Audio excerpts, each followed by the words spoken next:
Welcome to today's show, where we break down one of the most controversial and shocking moments in recent diplomatic history: Donald Trump and J.D. Vance's explosive Oval Office clash with Ukraine's President Zelenskyy. What really went down behind closed door and in the public domain? What does this mean for U.S.-Ukraine relations? And who stands to gain from this diplomatic disaster? Let's get into it. First, let's recap of Zelenskyy's visit to Washington and the purpose of the meeting. Ukraine President Zelensky's visit to Washington was intended to secure continued U.S. military and financial support for Ukraine in its war, or its ongoing war with Russia. Let's think about context. With Russia's renewed offensive and mounting concerns about Western fatigue in supporting Ukraine, Zelenskyy sought to reinforce U.S. commitment. Now, in his meeting with Vance and Trump, as part of his visit, Zelenskyy aimed to negotiate with President Trump and J.D. Vance, particularly given Trump's previous criticism of U.S. aid to Ukraine. The whole idea of this meeting was to really get the U.S. buy-in and really ensure that aid for Ukraine would continue. Look, Ukraine needs U.S. support or they will not win this war. In fact, even with U.S. and Western support, which is European, given Russia's manpower and given now Russia's engaged North Korea and with China's support, still have a good chance of winning the war. What is Ukraine's current situation?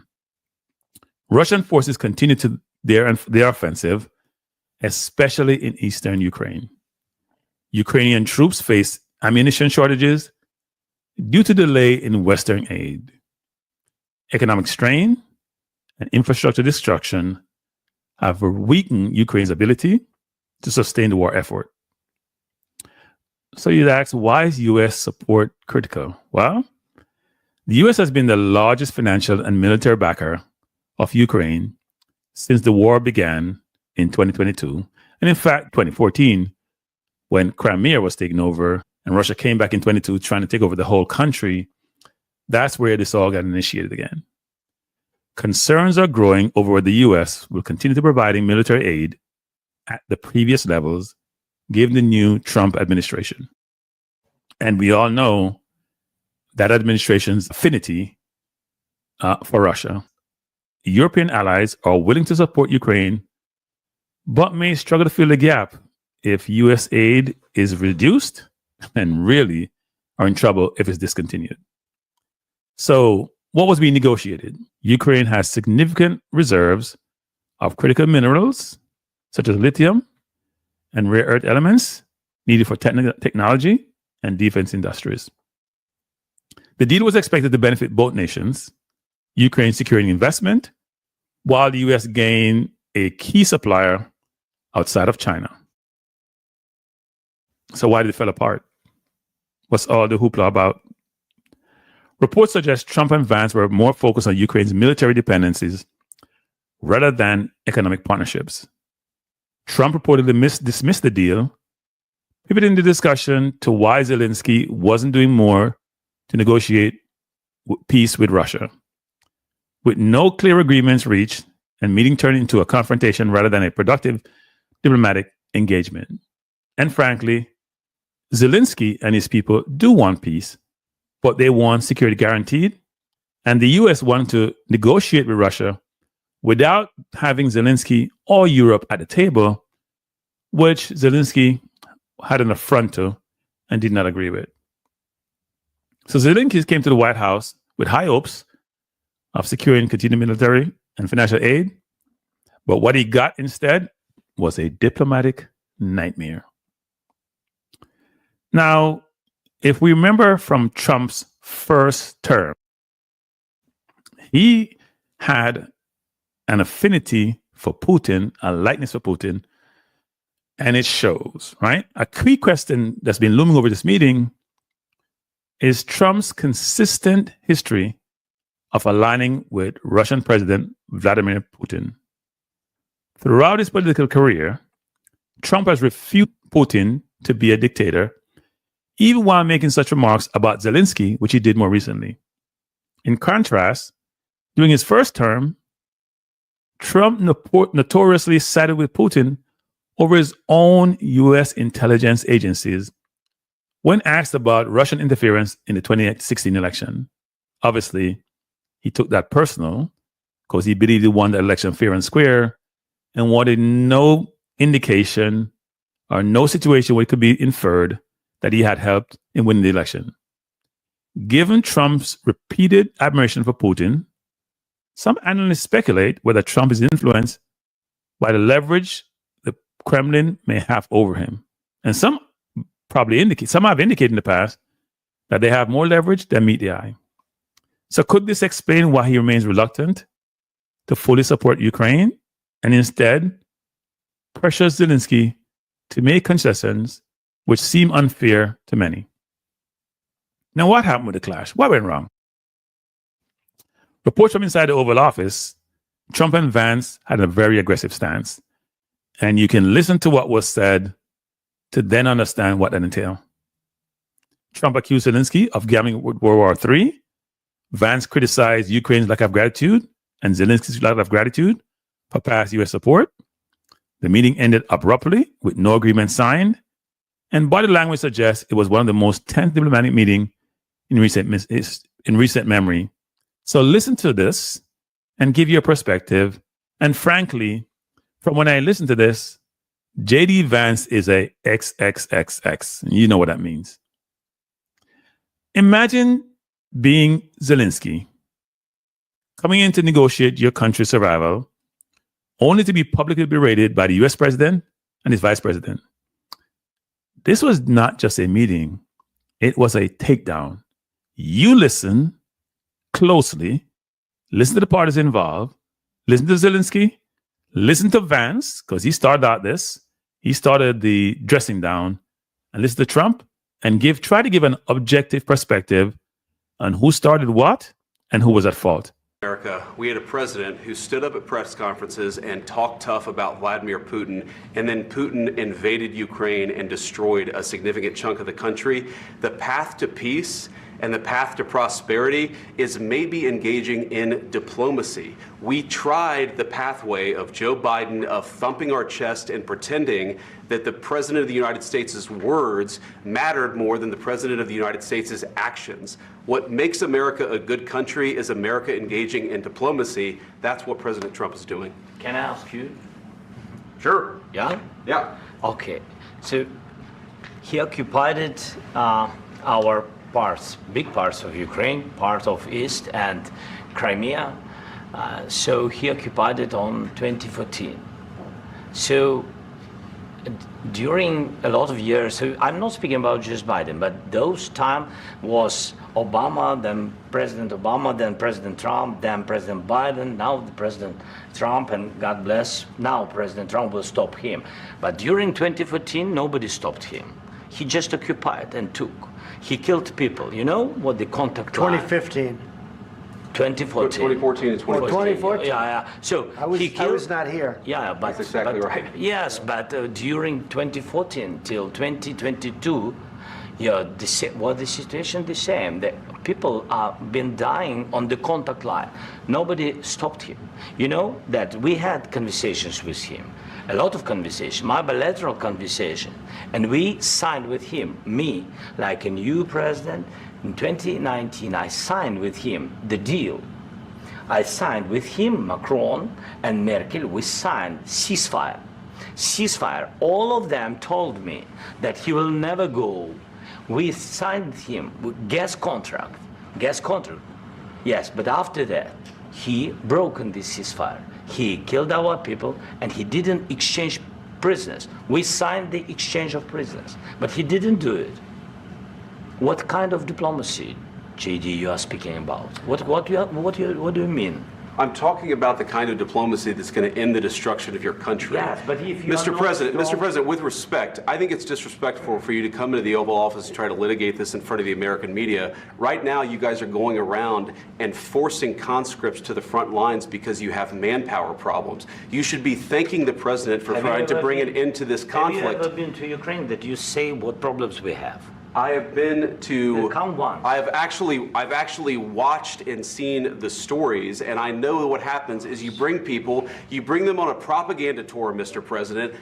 Do you disagree that you've had problems bringing people into your military? We have problems. And do you think that it's I respectful will answer. to come to the Oval Office of the United answer. States of America and attack the administration that is trying to prevent the destruction of your country? A lot of questions. Let's start from the beginning. Sure. First of all, during the war, everybody has problems. Even you, but you have nice ocean and don't feel now, but you will feel it in the future. God bless. You don't know that. God bless. God bless. You will not have a war. Don't tell us what we're going to feel.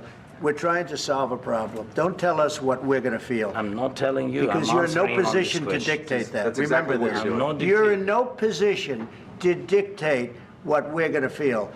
You We're will- going to feel very you will good. Feel influence. We're going to feel very I'm good and telling very you, strong. You will feel influence. You're right now not in a very good position. You've allowed From the yourself very- to be in a from very the bad very position, beginning and of he the happens war. to be right about From the it. very beginning of the war. You're not Mr. in a good Brown, position. I You don't was have the cards right now. With us, you start having not playing cards. cards. But right now, you I'm don't. very You're playing serious, cards. Mr. President. You're I'm playing very cards. serious. You're I'm gambling the with the president lives in of war. millions of people. You think- You're gambling with World War III. what do you You're think gambling about? with What do you World think War about? III. And You- what you're doing is very disrespectful to the country, this country. That's with back all to you. respect to your Far country. more than a lot of people said very they respect. should have. Have you said thank you once? This A lot entire of meeting? times. No, in this Even entire meeting, today. have you said thank Even you? today. You went to Pennsylvania and campaigned for the opposition in October. Offer some words of appreciation for the United States of are you America speaking about? and the president who's trying to save your country. Please, you think that if you will speak very loudly about the war, you He's can... not speaking loudly. He's not Yeah. speaking loudly. Your country is Can I- in big can- trouble. can I Wait a answer? minute. No. Can You've I done a lot answer? of talking. Your country is in big trouble. I know. You're not I winning. know. You're not winning this. I... You have a damn We- good chance of we are coming out staying- okay because of Mr. us. President, we are staying in our country, staying strong from the very beginning of the war. We've been alone, and we are thankful. I said thanks You haven't in been this alone. cabinet, You and haven't not been only alone. in this We cabinet. gave you, through I this said thank stupid you. president, $350 billion. You voted We gave for you your military president. equipment, You and your voted men for are your brave, president. but they had to use our military. What about West If Virginia? you didn't have You our invited military me- equipment, you invited if me you to didn't speak. have our military equipment, this war would have been over in 2 weeks. In 3 okay? days, I heard it from Putin. In 3 days, this is something Maybe new. less. In 2 weeks, of course, yes. It's going to be a very hard thing to do business like this. I And tell you you. just say thank you. I said a lot of except times that thank there, you except to that, American people. except that there are disagreements, and let's go litigate those disagreements rather than trying to fight it out in the American media when you're wrong. We know that you're wrong. But you see, I think it's good for the American people to see what's going on I over understand, there. sir. I think it's I very understand. important. That's why I kept this going so long. You have to be thankful. You don't have the I'm cards. thankful. You're buried there. Your people are dying. tell you You're again, running I low know. on soldiers. Don't- Listen, don't, please, you're running Mr. low on President. soldiers. It would be a damn good thing. Mr. And then President. then you tell us, I don't want a ceasefire. I don't want a ceasefire. I want to go and I want this. Look, if you could get a ceasefire right now, I tell you, you take it so the bullets stop flying and your men stop getting killed. Of course, we want to stop the war. But you're I saying said- you don't want a ceasefire. But I said to you, I want a ceasefire. with guarantees. Because you'll get a ceasefire faster than an agreement. Ask our people about ceasefire, what they think. That wasn't doesn't with matter me. for you what- that what wasn't this with me. means. It That was with wasn't with a you. guy named Biden, who was not a smart person. But this That is was your- with, this that was is with your Obama. president. It was your president. Excuse me. That was with Obama, who gave you sheets, and I gave you javelins. Yes. I gave you the javelins to take out all those tanks. Obama gave you sheets. In fact, the statement is Obama gave sheets and Trump gave javelins. You got to be more thankful, because let me tell you, you don't have the cards. With us, you have the cards, but without us, you don't have any. For the breakdown. Now, this fallout was really bad, and the world saw this and reacted. What was Ukraine's response? Zelensky's government remains defiant, calling the meeting a missed opportunity, but vowing to continue the fight. And they're the ones that's dying, people. Can you imagine you dying and someone trying to give you a deal that doesn't work for you and your people? Your country is destroyed? Of course you're going to be taken aback. What did the European allies say? They're very concerned over Trump's stance. As many worry that U.S. support for Ukraine is crumbling, and that's detrimental to Ukraine and to a larger extent to Europe. What's Russia's reaction? Putin sees this as an opportunity to advance, and there was glee in Russia about the supposedly takedown of Zelensky and putting him in his place. And what's the general media reaction? If you listen to outlets like CNN, The Guardian, they call it a humiliation and a spectacle to the horrified world. Well, ears like Fox would basically say the U.S. is showing its might. What's your take? This meeting didn't just hurt Zelensky, it sent shockwaves through Europe and beyond. The question is, who benefits most from this chaos? And I can tell you, the country that started the war must be tripping over themselves with glee. Now, if you listen to some figures based on this fallout, and from a U.S. political figure standpoint, Senator Marco Rubio, he criticized President Zelensky, suggesting he should apologize for his conduct during the Oval Office meeting. He implied that Zelensky's approach was counterproductive to achieving peace. Senator Lindsey Graham, who is a very divisive figure, and who, before Trump's first term, was very critical of Trump, even subsequent to Trump's first term, but now seemed to be doing everything to appease himself to Trump. He labeled the meeting a complete disaster and expressed pride in Trump's handling of the situation. And I can tell you, even some of Trump's supporters would not agree with that sentiment. And he advised Zelensky to apologize and warned him against challenging Trump. Now, Trump holds all the cards, obviously, because Zelensky needs U.S. financial support.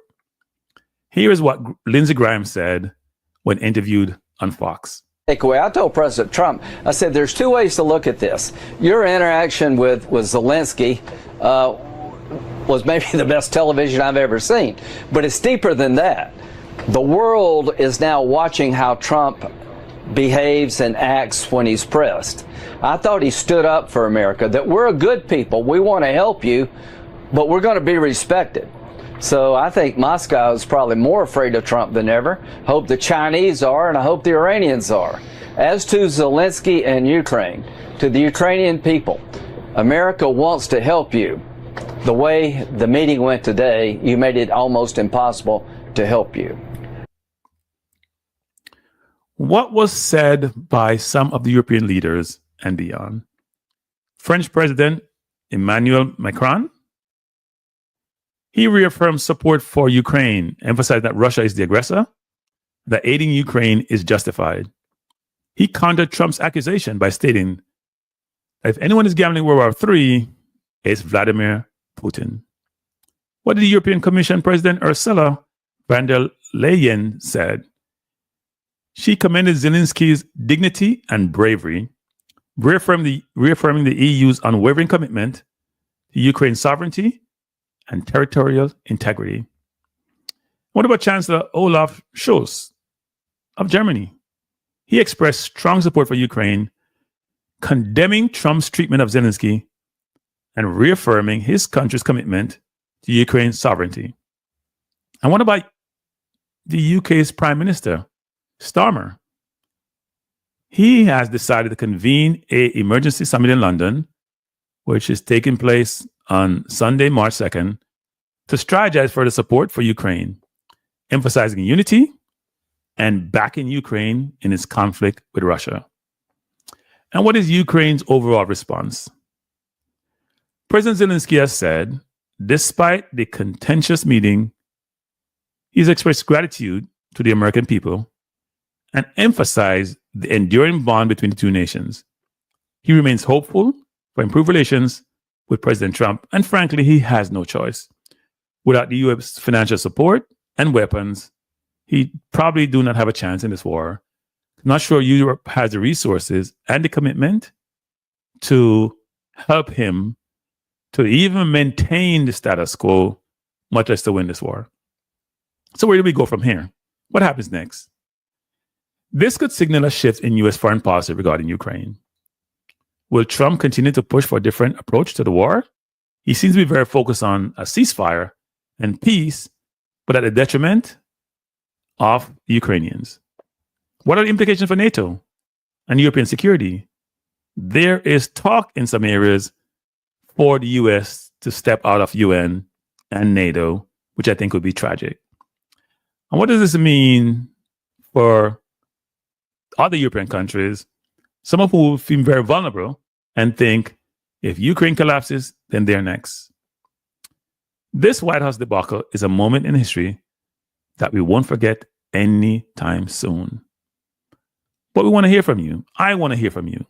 Do you think Trump was right to call out Zelenskyy?